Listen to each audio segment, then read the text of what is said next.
You read the title. You know what this is. For the first ever time, I decided to attempt to use Alight Motion. For your information, I have never used Alight Motion before. I am a video star editor. So, it was an adventure. I started off by choosing a photo. This part was pretty easy to figure out how to do because it literally said at the bottom of the screen, choose photo. So once I had finished choosing a photo, I had to figure out how to add audio.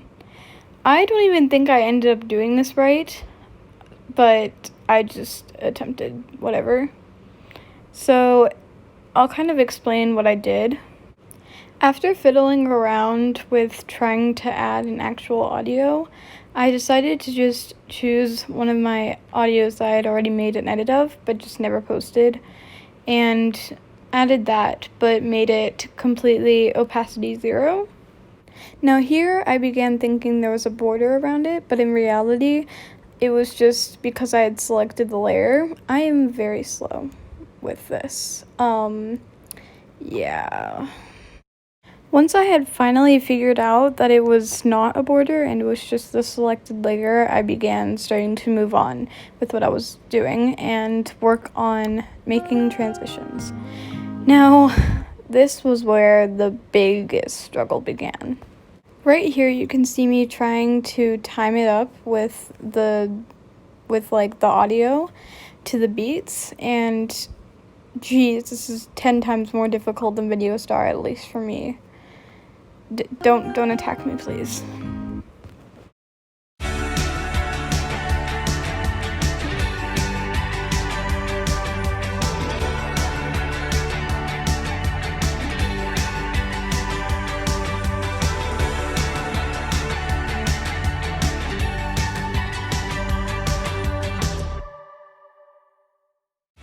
Once I had finally got it figured out, I decided to move on to keyframes. This is another part where I definitely struggled. I did not know at first how to add points or how to use keyframes.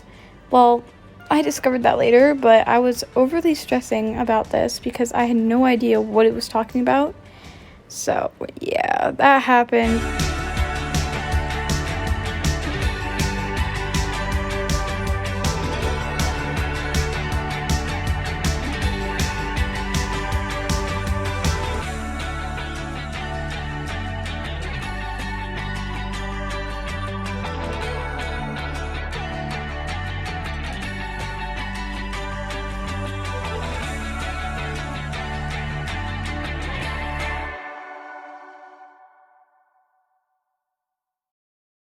Here is where I decided to add another photo because I assumed that could have been what it was talking about.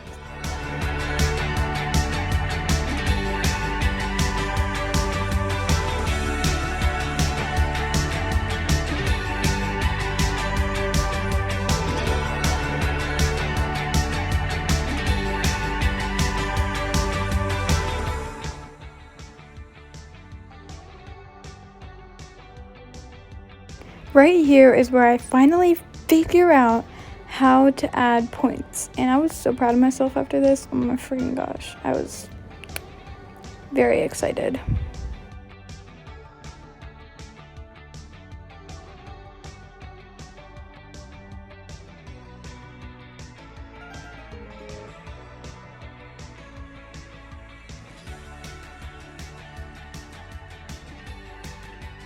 To explain how I knew how to make graphs, I had watched a few people use Alight Motion before, and so yeah, that helped, and it was also pretty self-explanatory.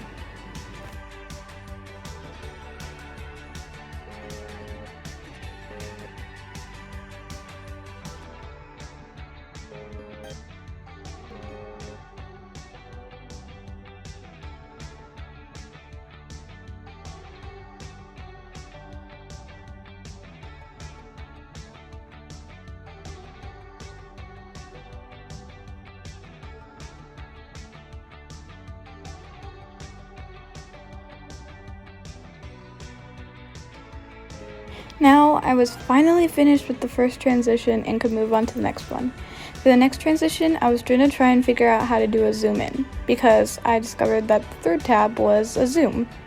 This was actually rather easy, and it was just a lot more complicated than I'm used to, but I mean, I did it, so...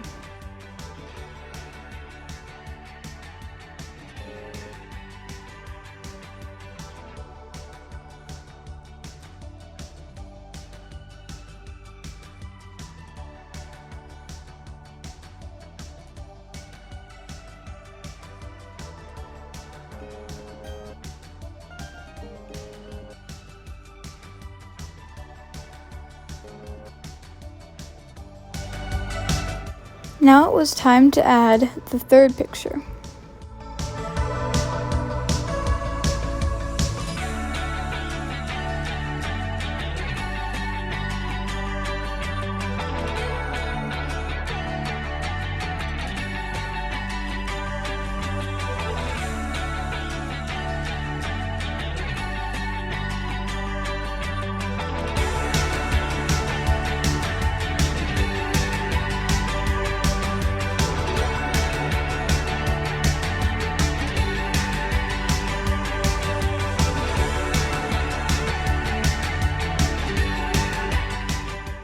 Here I was trying to figure out how the heck to do a mirror, and I just could not for the life of me figure it out.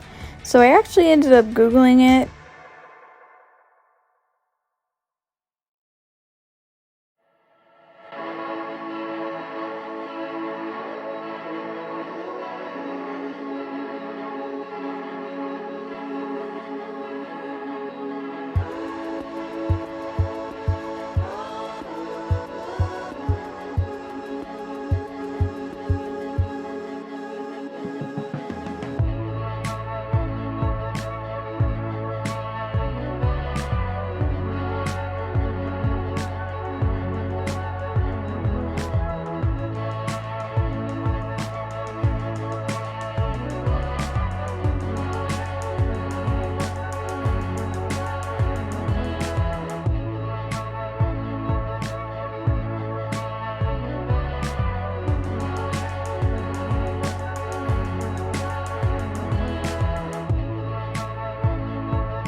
I wanted to share my thoughts on this because this is definitely a problem with Alight Motion. Not really a problem, but just an inconvenience. I wanted to add a zoom out to the end because I thought it would be cool as the next transition to do like a zoom in and then a zoom out.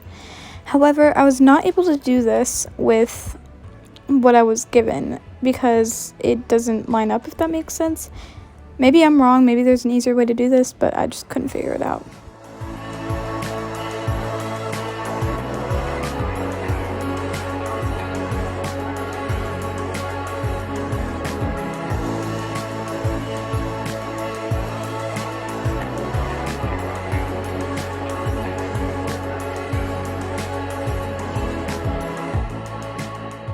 I'm gonna cut the rest of this out because I basically just messed up here because of the previous reason I told, so. Because I couldn't get the zoom out at the end to work, I decided to try out a different transition. I think you could call this a skew or something like that, I don't know.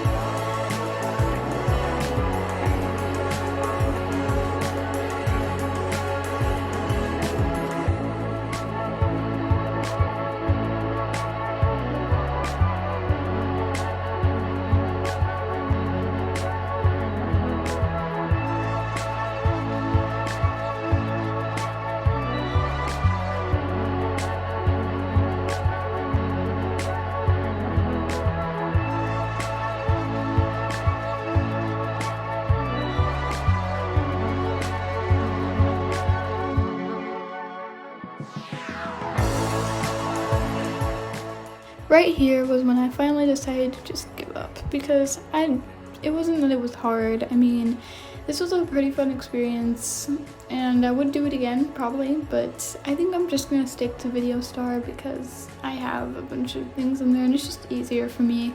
We all have our preferences though. And without further ado, here's the finished product.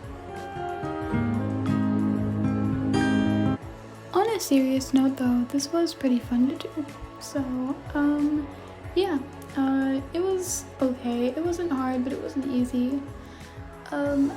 Kudos and claps to all of the Alight Motion editors out there. I could never do what I've seen a lot of people do on this app with this. So, yeah, that's about it. I think I'm just gonna stick to Video Star